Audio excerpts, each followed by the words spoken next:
Welcome to our first webinar of the fall semester 2021. I am so excited that you guys have joined us and that you are here with us. It's going to be a great day, a great evening, a great semester. If we have not had the opportunity to meet yet, my name is Landon Galloway. I have been directing DLI now for 10 years.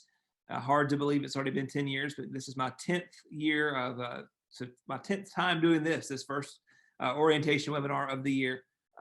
So I've been on staff with Destiny for all this time. And then I've also am a pastor at Grace Church in Houston, where I'm coming at you live this evening. Came to the church to connect to the good Wi-Fi. Completely unaware that our youth band is having rehearsal tonight. So if you hear some incredible noise in the background, that's not a medley stemming from my soul. It is our youth band rehearsing upstairs. But glad that you are here. So pumped about this semester. I don't know, I just feel like with all the craziness that the world's going on, there's some beauty in this consistency, getting back to a routine and a study. So what I really want to do is I want to welcome all of you that are joining us for the first semester. This is if this is your first webinar, a special welcome to you, and we're glad you're here. So let me kind of set the scene for what's going to happen this evening. First of all, if you will notice, there's a chat box. You can log on there. We do know if you attended, so you don't have to tell us that you're here, although if you want to, we're glad you're here, so we'll say hello. But we can tell when you log on automatically. If you're watching with a group of people, be sure to email Becca, B-E-K-A-H, at destinyleaders.com. Who all's watching from one screen, so we make sure everyone gets credit. So if you watched it, you receive credit. A lot of your grade is just for attending in the internship course, just for attending these webinars. If for some reason you miss one down the road, you can always write a one-page paper and submit that in the classroom and get credit that way. But if you're here, you get credit. Be sure to participate in the discussion forum a little bit later on. So to set the scene for what's going to happen this evening is I'm going to keep it pretty brief. I'm going to have a teaching for you, and then I'm going to do a brief orientation of what you can expect this semester, and then I'm going to field some of your questions. So my goal this evening is to try to keep my part of this down as not be long-winded at all. Give you the time that you need to ask your questions and to get clarity on anything that you need. Now, the webinars all are attached to our internship course. So as you have learned by now, Destiny is all about academic experience as well as practical experience. So we want you to learn the Bible, learn theology, learn principles of leadership. We do all that through our online classroom in Canvas. But at the same time, not only do we want you to learn those things, we want to make sure you're putting it into practice in your local church setting. And so the internship course, don't worry, you don't all have to become official interns. We do have some official interns that are logged on, but you don't have to all go live at the church and become janitors or whatever else you think of an intern does. But what we are asking you to do is to take what you're learning in the classroom and to put it to use. It does us very little good to have the knowledge if we're not actually applying that knowledge in a local church setting. So what we're asking you to do then is to apply what you're learning to a local church setting. So the internship course gives you a chance to get some teachings like you're going to get tonight that are very much directed and aimed at helping you become an expert in serving. And then it also gives you a chance to serve in different areas, let us know what you're learning and how it applies. The way that the internship is structured for your 2 years at DLI is that each semester has a different focus. The first semester's focus, the order we typically go in, and wherever you jump in, you'll eventually hit all four.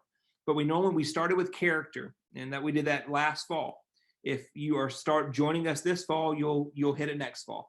But we start with character, who you are as a person, because your leadership develops, it evolves, it comes from who you are. So who you are is more important than what you do, and what you do really doesn't make sense until you know who you are. Then we go from character to calling, which is discovering what it is in particular that God has called you to do. We all have a general calling to follow Jesus and to make him famous. But then more specifically, each of us, we're called to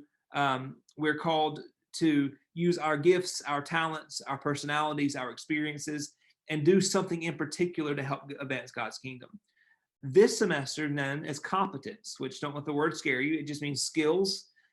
What skills do you need as a leader to succeed no matter what you're doing? So whether you are in the nursery, or you're pastoring, or you're leading a small group, or you're leading the greeter team, or you're on the parking lot team, what skills make, as all of us as these servant leaders, what skills do we need to know that will help us excel where we are? And then finally, the last semester deals with culture, which the big idea is how do you apply this? How do you apply character, calling, competence in the context of where you're already serving? Each church has its own culture, each organization has its own culture, and we want to teach you to recognize and to honor the structures that you're in.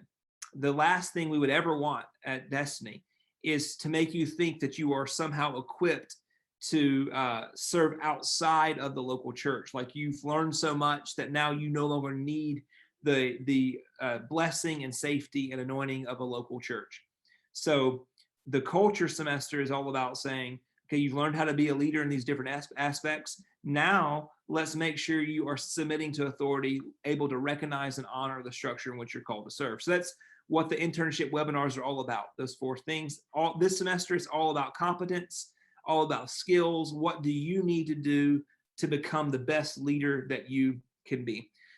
So I'm going to share with you tonight about what I think is the most important skill that a leader needs, and that is learning to manage yourself.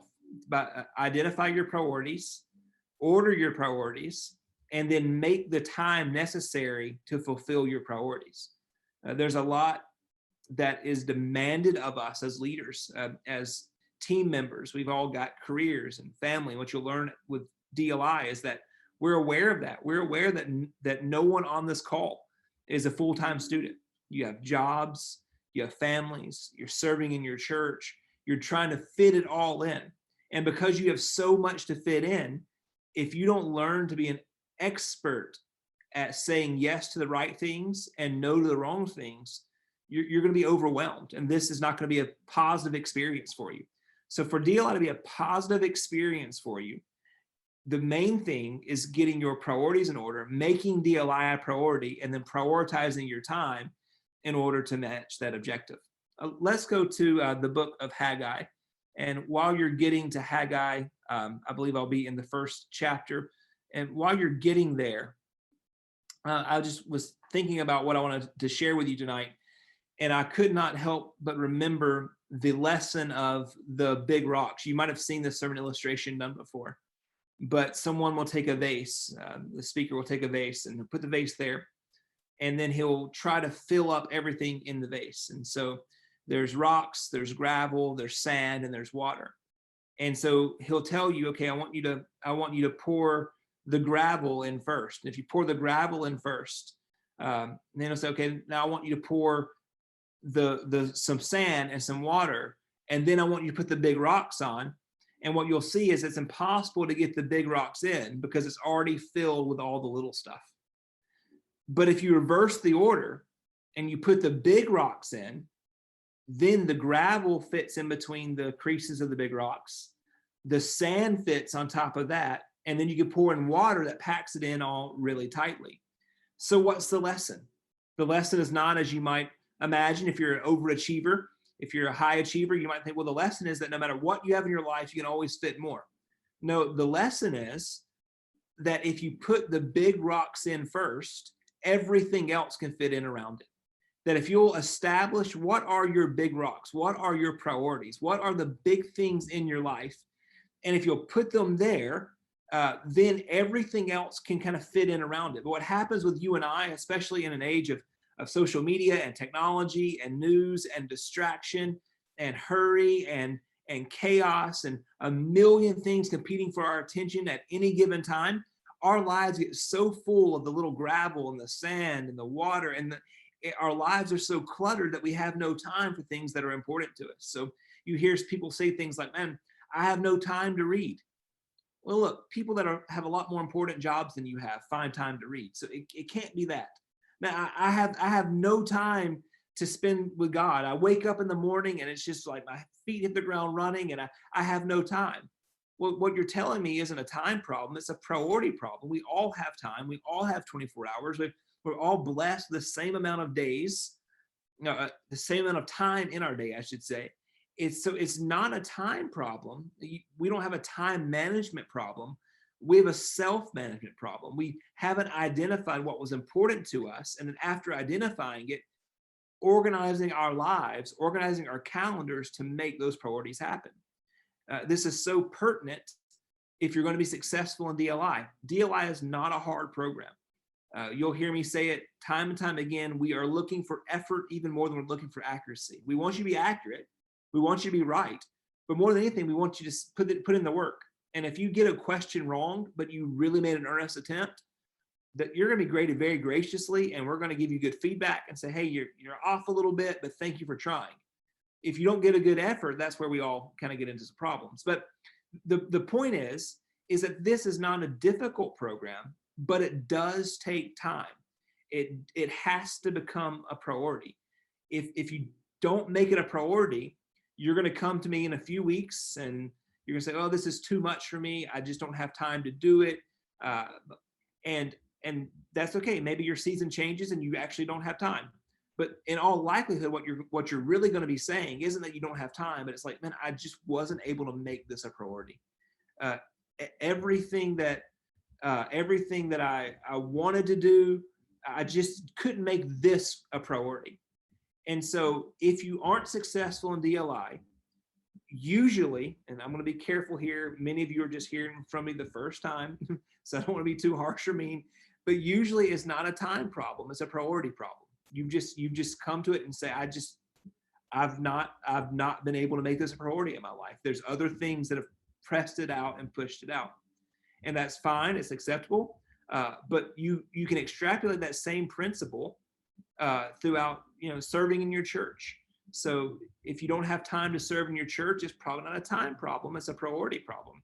If you don't have time to spend with God, not a time problem, it's a priority problem. You've got other things that you've placed there. You're spending your time on something.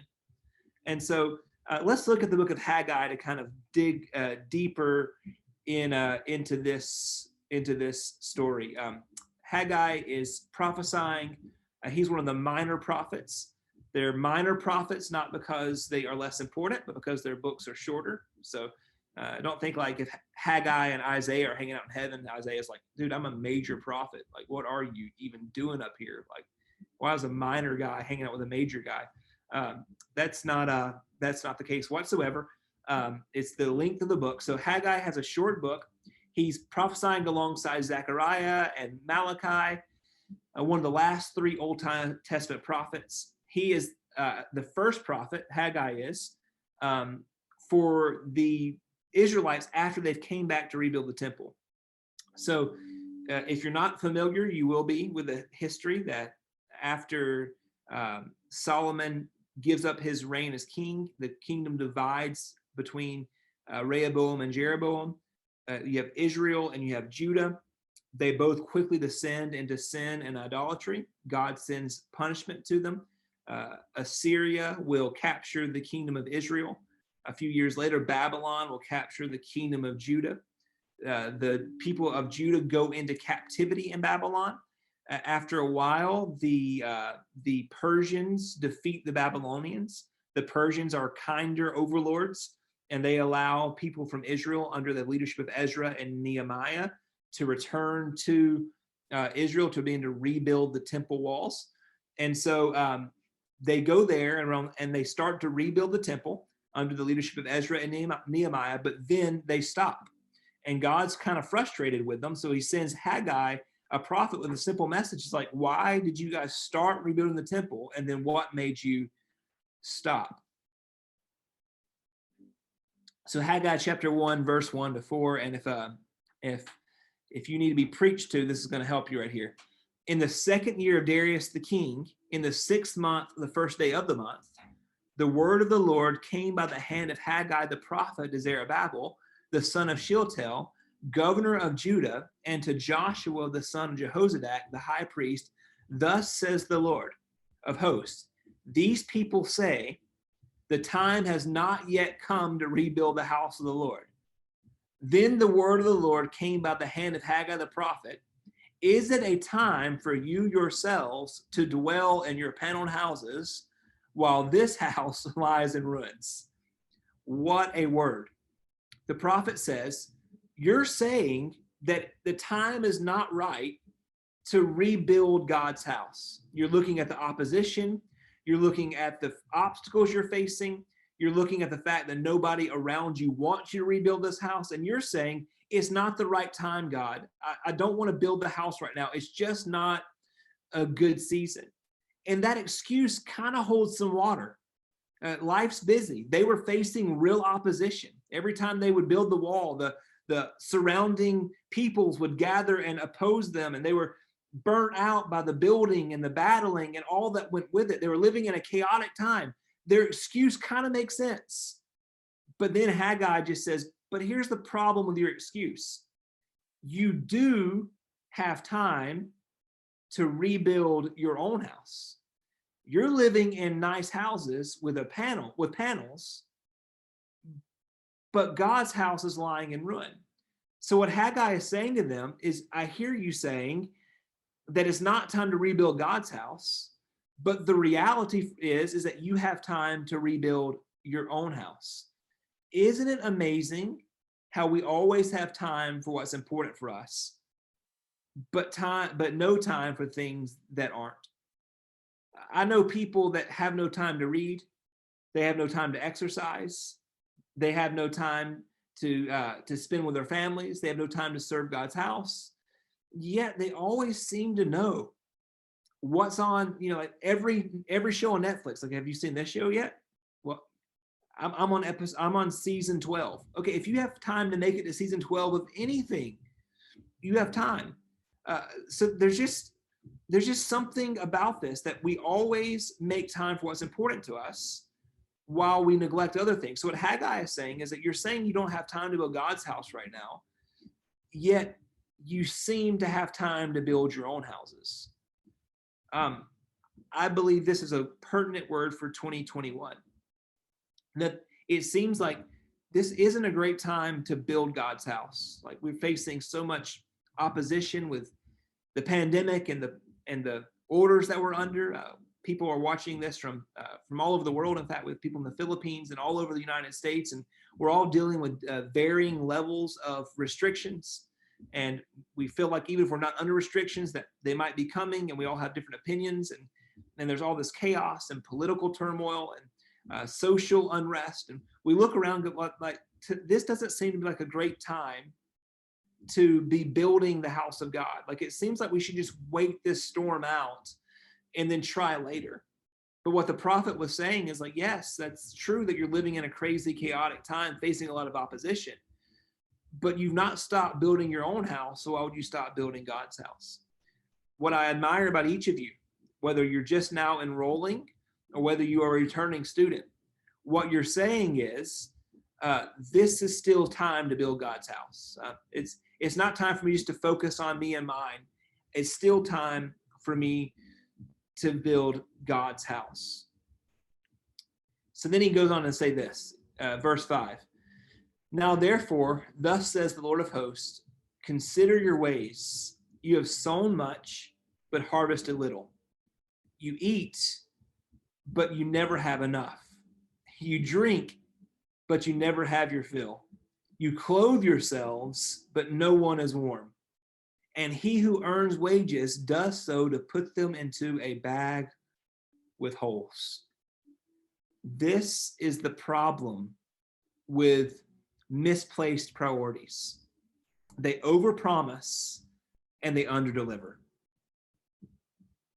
You are sowing much, but harvesting little.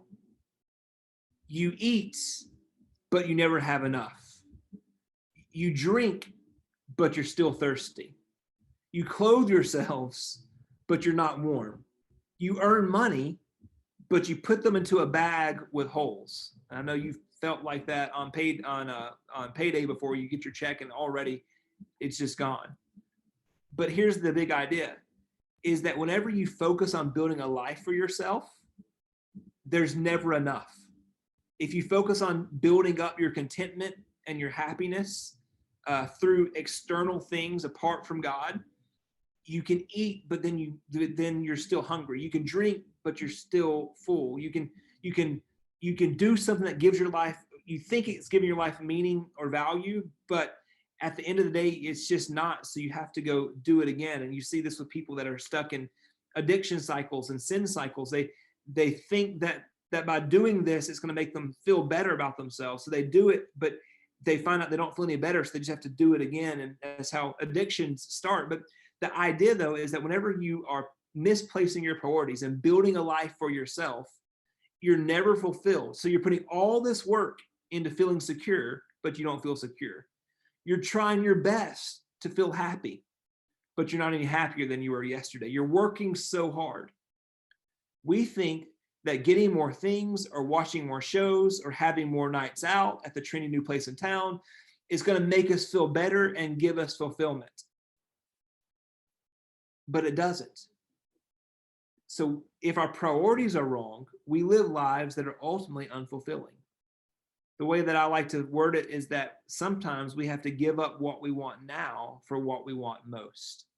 What you might want most right now is to turn this off and to go catch up on Netflix. And I would not necessarily blame you. What you might want now is just a season of rest and relaxation. What you might want now is to just do something that makes your flesh feel good. But what do you want most? That's how we determine our priorities. Not what I want now, but what do I want most? What I want now could be taking me away from what I want most. The illustration that I've sometimes used is that that whenever I'm tempted, a pretty girl walks by, there might be something in me that goes like, yeah, I think I might want that now. But what I want most is to love my wife well. I have an amazing wife. What I want most is to be there to walk both of my girls down the aisle as a father and a husband to their mother. Like, that's what I want most. And if I keep that in mind, that's what I want most, then my priorities shift. I don't want what I want now, because what I want now will take me away from what I want most. What I want now is, to watch college football all day on Saturday. But what I want most is to finish my PhD, which means on Saturdays, I don't veg in front of the TV all day. I spend it in front of my computer writing all day. That's not what I want to do, but it's what I want most. That's the goal. That's the priority. That's the aim. And so to get what I want most, I have to give up what I want now. And this is the message that Haggai is saying. What you want most should be to build God's house. But you're neglecting what you want most for what you want right now, which is to build your own houses. What you want most is to finish this program and take another step towards finding your destiny and being all that God has called you to be. And because that's what you want most, you might have to sacrifice some things that you want now. Real briefly, I'm going to just show you a couple more things. Jesus picks up on the same teaching in Matthew chapter 6, verse 31 to 33. He says, "Do not be anxious, saying, what shall we eat? And what shall we drink? What shall we wear? For the Gentiles seek after all these things, and your heavenly Father knows that you need them all. But seek first the kingdom of God and his righteousness, and all these things will be added to you." It's not that food, drink, clothing are unimportant. The Father knows that we need it. We are allowed to seek material comforts, pursue careers, hang out with friends, enjoy the good things of life. We're not this ascetic, like just reject the world, become super spiritual, holier than thou people. Like, what are you doing tonight? I think I may lay before the Lord for a couple hours. What are you doing tonight, brother? Like, it's not like that. But what we're saying is that you can't allow those things to crowd out what's most important. I love this. He says, don't be anxious, saying, what shall we eat or what shall we drink? A focus on wrong priorities inevitably leads to anxiety, because whenever you're focused on on what you're going to eat and what you're going to drink, it puts you in an anxious state of mind. If you live for money, you will live with a fear that something could happen to your income. If you live for fun experiences, you'll live with the fear of missing out. So you have to replace anxiety with a better priority. Seek God and his righteousness first. Put the big rocks in first. Because here's the thing. If your focus is the kingdom of God, you're never going to miss that. Ask and you shall receive. Seek and you shall find. Knock and it will be open to you. You're never going to miss that. So if my life's value is in God and his kingdom, then I don't live with anxiety, because I already know that I have everything that I need because it's found in him. If my priority is the good life, if my priority is making sure that my income is always secure, if my priority is making sure that I am the most popular, the most well-liked, whatever it might be, I live in a constant state of anxiety, because all those things are here today and gone tomorrow. They're the treasures on earth where the moth can eat them and the rust can set in. And so what I have to do is I have to replace my priorities. So that's from both Haggai and Jesus, this lesson of, if you'll focus on the right things, then God will reward you. If you're focused on the wrong things and you've got misplaced priorities, it leads to anxiety and lack and emptiness. So seek first the kingdom of God and his righteousness. Just a little biblical studies nugget that I have to throw in, because it's just who I am. The word for righteousness in both Greek and Hebrew, in Greek is dikaiosune, in Hebrew it is tzedakah, and that word can mean either righteousness or justice. Righteousness is a moral upstanding, doing the right thing. Justice is living in a way where we prioritize the needs and concerns of others above our own. We live in a culture that is a Christian culture, largely divided into the righteous and the just. That half of us are really focused about personal morality, personal responsibility, doing the right thing, being good people. And the other half of us are really focused on issues of justice and concern for others and the poor and the marginalized and social issues. But it's the same exact word in both Hebrew and Greek, that I can't be righteous if I'm not practicing justice. And I can't practice justice if I'm also not upholding a high standard of righteousness. That you can't separate them from each other. So what are the priorities? So seek God, that's first, and his righteousness. So it means I have to seek God, I have to seek a morally upstanding lifestyle, and I have to seek a life that places others before myself. And if I'm doing that, if those are my three priorities, God, righteousness, and justice, man, I am living a blessed life that has no anxiety and no worry of lack, because I've put my priorities in the right place. Now, the last thing I want to do as we wrap up is I want to get very practical with you and give you some tips. Some people would call this time management. I refer to it as self-management, because as I said at the beginning, time is, you don't really have to manage time. Time's going to come whether you like it or not. It's later than it's ever been. As we're talking, the seconds are ticking by. You can't really manage time. It's a certain amount. You can get more money, you can't get more time. There's nothing you can really do to manage time. You have to manage yourself. And if you manage yourself, you're going to use your time wisely. So here are some tips that I always give our students at the beginning of the semester on ways that you can manage yourself better so that you can be as productive as possible, just so you can really live out your priorities. You establish them. My family's my priority. My job is my priority. First of all, God is my priority. My church is my priority.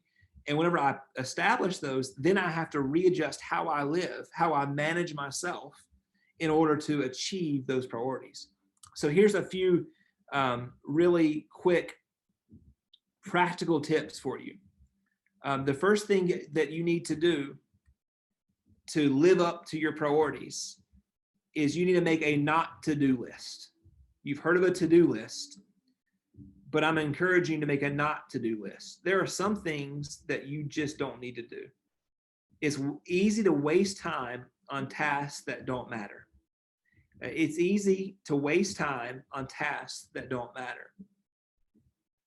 I think it's Pastor Craig Rochelle who says that you grow, as you mature, you don't grow with your yeses, you grow with your nos. That you have to learn to say no to some things. So in this season, there may be things that you have to set aside. DLI takes roughly 5 to 10 hours per week in addition to your service at the church. If you don't already have that time in your life and in your schedule, then you're going to need to find that time somewhere. So you might have to say no to something else. There might be some optional recreational activity, or it may be a responsibility that you've held for a while. You have to say no to some things to do this. You can't say yes to everything. Whenever you say yes to something, you're saying no to something else. Yes, you're going to ultimately disappoint some people, but you got to keep your priorities in check. Like if this is what you want to do, if you want to be successful in this program and you don't already have the time budgeted in, then you're going to have to say no to something else. It's just that simple. You can't do it all. Can only go so far. So go home and make a not to-do list. Like here's some things that I'm doing right now that I'm not going to do so that I can achieve this. As I alluded to earlier, I'm working on my PhD. So I am in my dissertation phase of it. And so I have a not to do list. There are things that I have to say no to so that I can do my best at my dissertation, leading our church, leading DLI, the things that I've made a priority. There's a not to do list. So one of those for me is social events on weeknights. Like I commit a couple nights a week to life groups at church. But then like the other nights, I'm either at home catching up with my family or I'm at home working. So that means I have to say no to some things that I might want to do, turn down some invitations that I might want to go there, but I have a not to do list. I have to learn to say no to some things. So you make your not to do list. Secondly, whatever you need to do, get it out of your head. Use Evernote, use an app like Todoist, use a napkin. But don't let all your things that you know you have to do just circulate and live in your head. Write it out. Make a list. You made a not to do list. Now make a to-do list. Like what do I need to get done? Write everything down. And it frees your mind up because else you'll go to bed overwhelmed. Man, you'll go to bed like, okay, tomorrow I've got to do this for the kids. I've got to do that task for church. My boss has that's a deadline at work. Oh man, I've got to take that quiz, and it just stays jumbled up there, and it becomes quite intimidating, honestly. So what you need to do is make sure you're writing everything down and get whatever it is, get it out of your head. After you get it out of your head, break it out in actionable steps. So what are you going to do next? Don't do general. What's your next step? So don't say, I need to do DLI work. Say, okay, Tuesday at 2:00, my next step to getting this unit done is I'm going to take that quiz.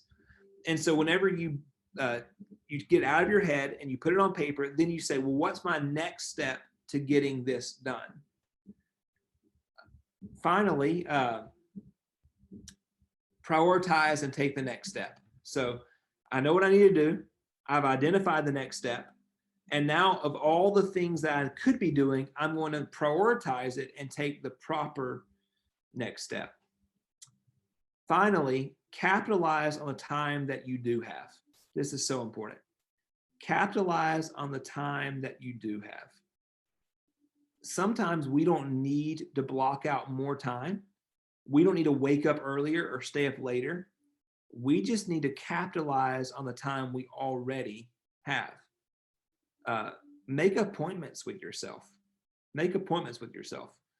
So if you request a meeting with me, just say you request a Zoom meeting with me, I'll put it on my calendar. I'm meeting, just see the first name I see on the chat. I'm meeting Becky, and we're going to talk for an hour. We've set it on the calendar. We've set it up with everyone knows I block the time off. I can't do anything else. I've got an hour set aside for a meeting with Becky. Well, if I can do that for a meeting with someone else, why can't I do that with a meeting with a priority of mine, which is DLI?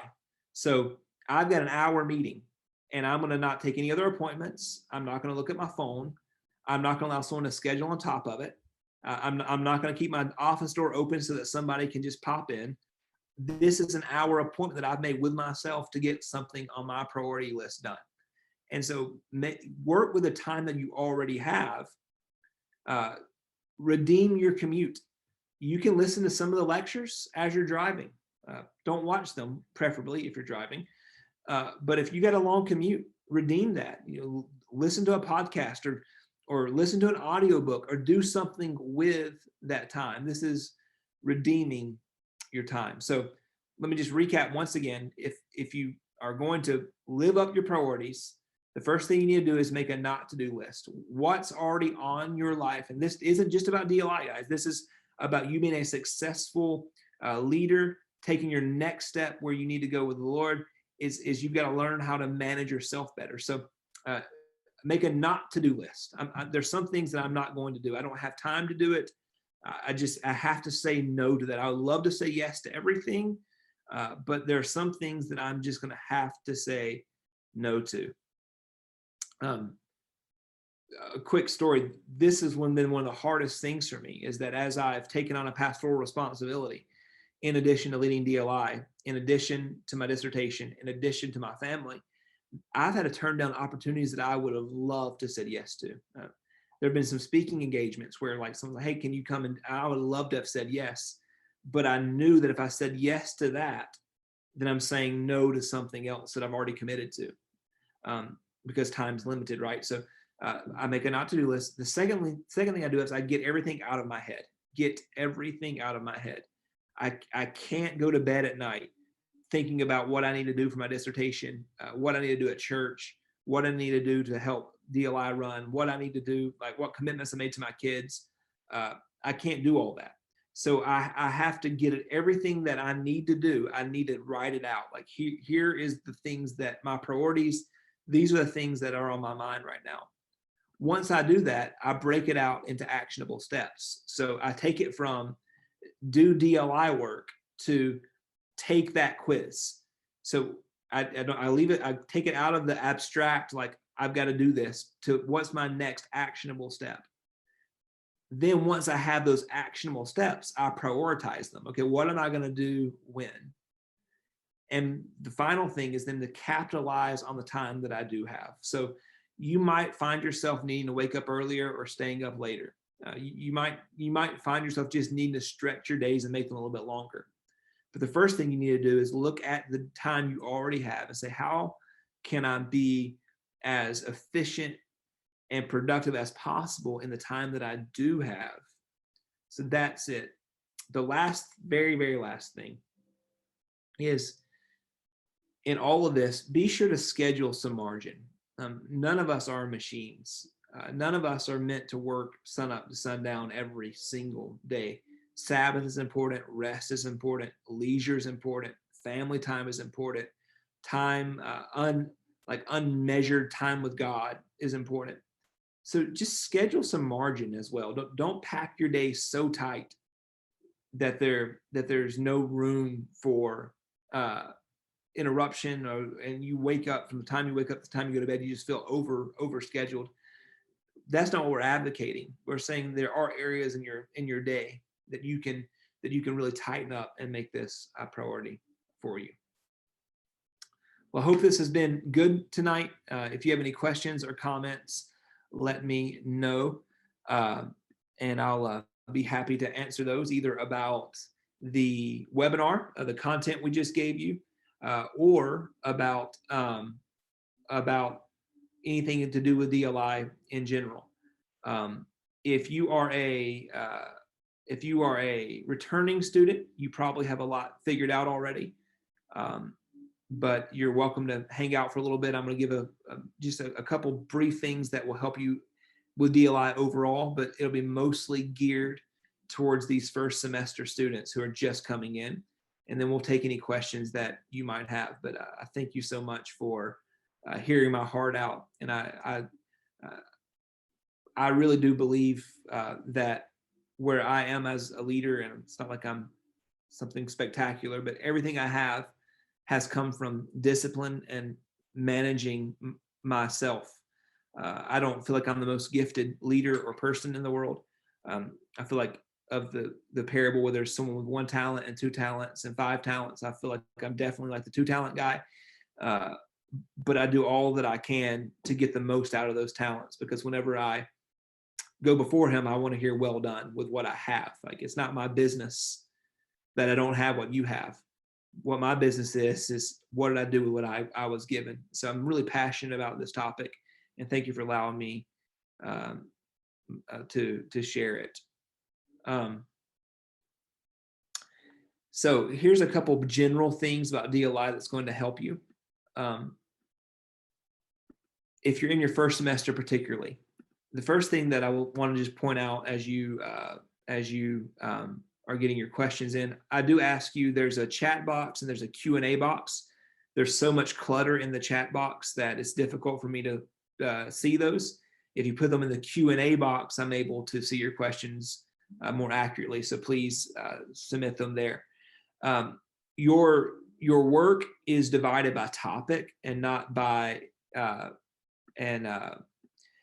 so what that means is that there will be some units that are more heavy than other units, because we, depending on the topic at hand and the reading and stuff like that, like if the topic itself has less content, then that unit's going to have less content. But there might be another topic that has a little more content, and it's going to be a heavier load. So what you always need to do is take responsibility to look at all your courses, to get an idea of when things are due, and then to make your own schedule, so that you don't like say, oh, this 2 weeks is easy, I've just got a little bit of reading and now I'm done, and then get surprised whenever you log on into the next 2-week unit and you have more reading and more assignments, because we don't always like, so we don't always divide the work up evenly. We're dividing it by topic, not by workload.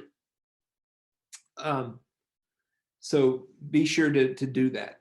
I'll also encourage you to work ahead to the extent possible. The flexibility of DLI is great for you, but sometimes it's easy for all of us to take advantage of that. I'm right there with you, that if I don't have a firm deadline, or if I know my deadline's way in the future, I like to procrastinate just like everyone else does.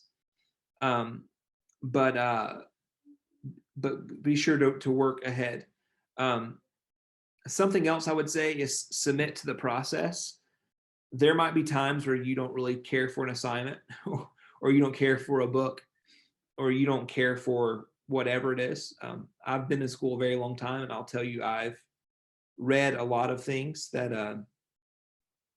I didn't agree with, or things I didn't care for. So part of what you're doing in a setting like this, it isn't just about the content you're learning, it's about the submission to processes. That is a character development thing, that I don't really, this isn't my favorite, but I'm still going to do it and do my best at it.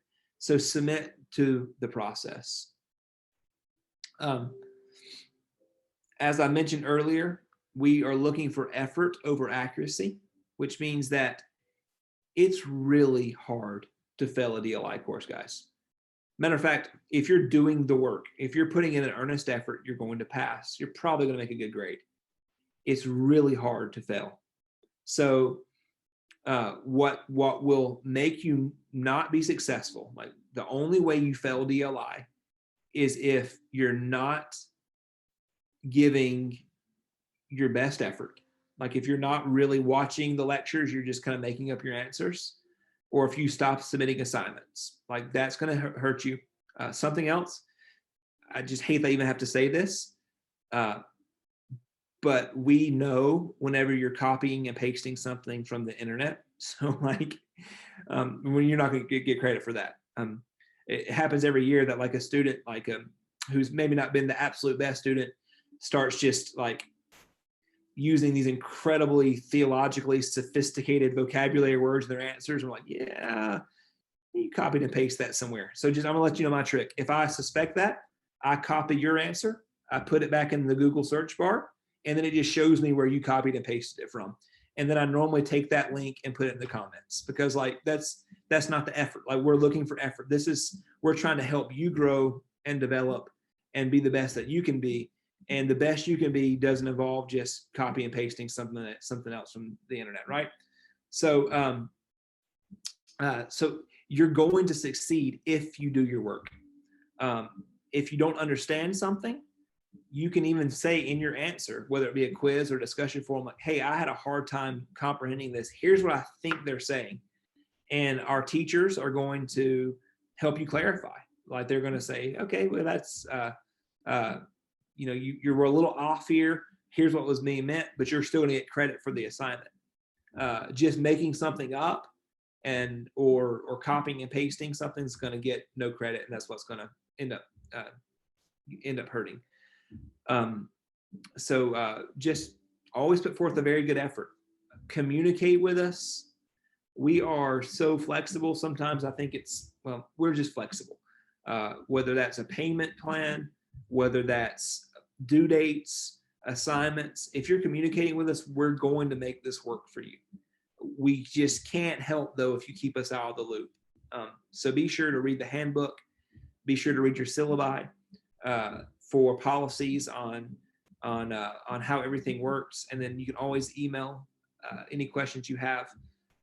This year, if you've been enrolled in previous semesters, you know that Stephanie Powers was the previous administrative assistant for DLI. And Stephanie is still with Destiny, taking on a different role and responsibility. She's doing amazing things, and she's still there. So if she's still here, so if you need to reach out to Stephanie, you can if you know her. But the new DLI administrator is Rebecca Hara. And Rebecca is my admin assistant here at the church. And now she's doing DLI as well. So she's wearing both hats, which is really awesome. She's great. And Robert thinks she's really cool. But actually, she's probably logged in from Robert's computer saying that. But anyways, you can email Becca at destinyleaders.com or me. One of us can get you an answer. But just communicate with us. And this is our job. You're not going to bother us. You're not going to, if you send an email and it feels like we need to set up a phone call or a Zoom to help you, we're here to make this, to facilitate your experience. We're really here. Don't think about this as like we have a program that we're trying to get you to achieve at a high level.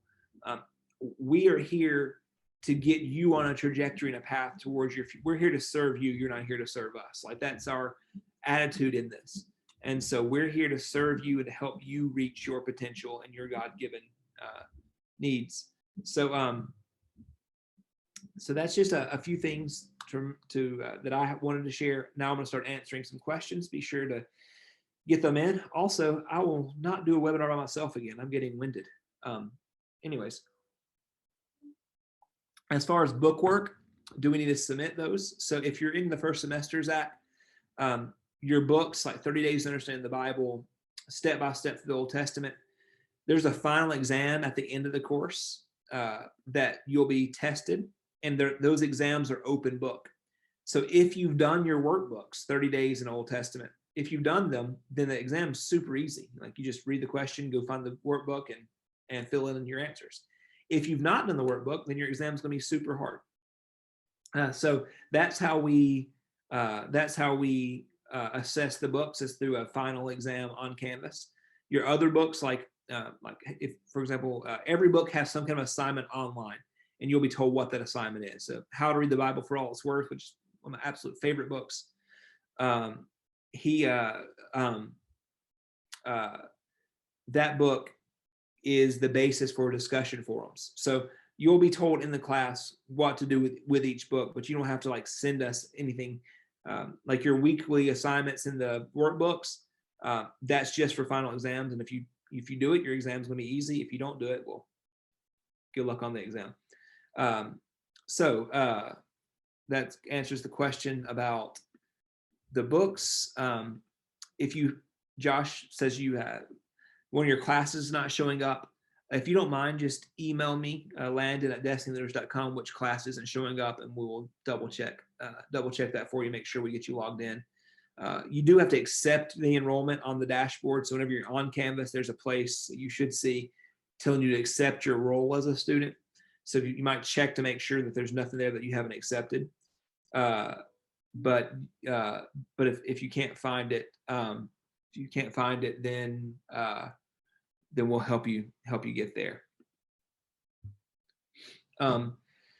As far as the submitting assignments for the webinars, if you're here live, we have your attendance recorded. You have to submit. You don't have to submit anything else. If for some reason you weren't able to attend live, you click on that same link and you upload your one-page summary paper there, which will count. So you get credit for either attending live or by doing the session. So if you're here, you don't have to submit anything else. You are making a good point there, Scott, about the due dates. In the first semester, Introduction to Bible takes up the first half of the semester. The second half is Old Testament survey. So there's nothing due in Old Testament survey for a while. Although at any time that you're kind of ahead in Intro to Bible, I encourage you, particularly in that step-by-step of the Old Testament workbook. You might benefit, depending on how your brain works, you might benefit by working through that from the beginning so that you don't have so much to do there. But that's going to be like looking at both classes, looking at what's due, when it's due, and then making your own schedule to get the work done in a way that works for you. But there's nothing due in Old Testament until the end of the semester. So another question about Old Testament survey. The assignments are actually due, I think, sometime in October. So you have some time before anything's due. Your focus initially is all on Intro to Bible, but I encourage you to look ahead to Old Testament. And if you have time to go ahead and start working, to just aware of what's there. Okay. Conference this year. Yes. Students, alumni are always invited to the Destiny Gathering. It's in June. Let me get you the actual dates and the location, I think, is still TBD, although I already think I know, but we're not going to tell you quite yet. We got to make it official first, but it is June 7th through 9th. And what's really great about the conference is that all the Destiny churches and partners come together from all over the country, and international partners as well. You'll get to meet all your fellow students. We will celebrate the graduates, those that graduate this year. So definitely, like, the year you graduate, you got to come. Like, it's so fun. We celebrate you. We go crazy for you. You get to celebrate this accomplishment. You've got to come. The second year, whenever you're done. But every year we have it, and it's always June 7th through 9th. That the location is TBD. The next webinar will have, yes, the same type of teaching. Normally we will get guests, so you don't have to hear me every single time, which I know you're grateful for that. But it'll be something along the lines of skill sets, competence. What do you need to know to improve your skills as a leader or someone serving in the church? And we'll have a guest pastor that I'll do more of an interview style, but it will be along the same lines. Okay, Gene, you have said you got an email from Dr. Griffin. Dr. Rob Griffin is a pastor in Tulsa. He also has a doctorate of ministry from Oral Roberts University. Great man, great professor. He teaches 3 of our courses. So if he emailed you, then he's the instructor for that course, which means anything about that course goes directly to Dr. Griffin. He will be your guide through that particular course. So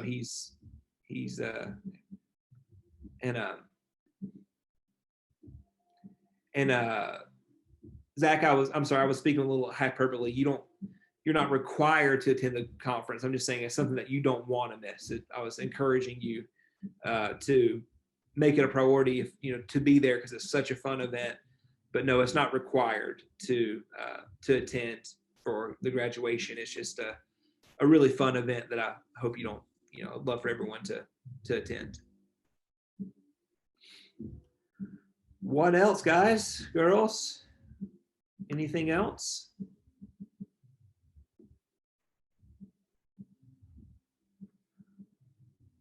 All right.